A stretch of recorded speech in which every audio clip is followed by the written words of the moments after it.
Then,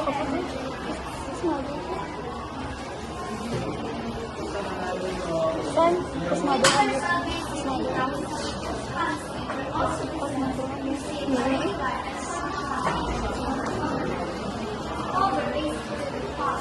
regardless of their employment, status, or income level. UBI aims to reduce poverty, simplify welfare, and provide a safety net for people increasingly impacted by information technology. Supporters believe UBI offers financial security, legal inclusion, bureaucracy, and support of economic. Okay, time's up. Okay, so it's time for the passage side to ask the question.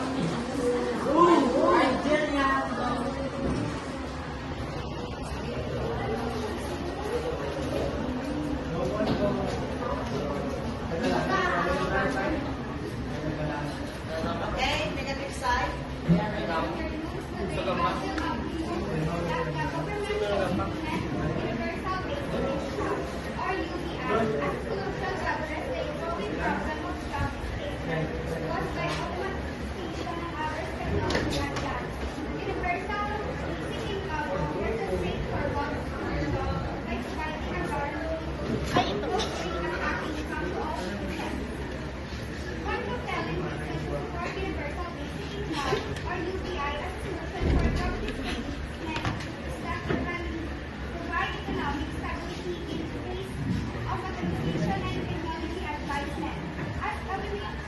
Excuse me, are you asking question? You will be asking question. Is there time running? Okay, how many minutes? Okay, you have 30 seconds to ask the question. Ask question first.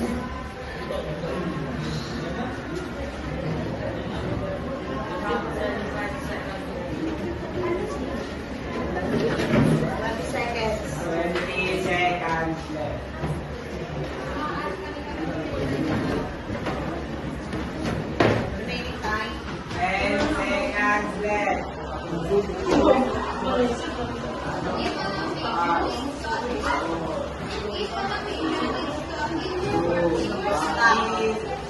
Okay, so since you're not asking question, so let's hear the speech of the positive side.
Okay, time is up.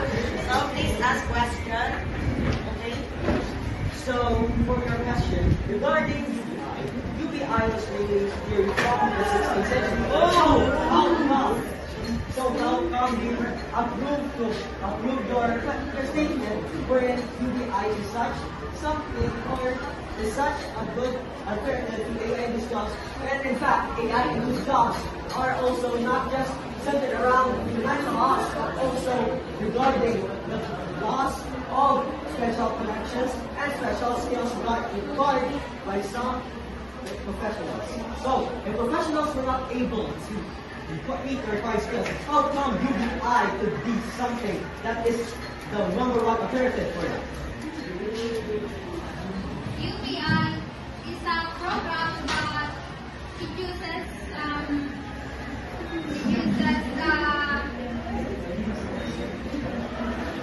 negative effects of job loss. And in many ways, in one way, in the industry that it has broken the skills and gives people regular financial income, even if they are in unemployment, whatever their status in life, whether they have worked before or they don't have a work. They would receive a financial income regularly, and because of that, it would reduce the poverty in the world. And according to the experiment in Finland, it is very beneficial for 2018 and 2017 studies. In Finland, the people had been very thankful about business, what other business they could build, because they have time and they are free to think of what business.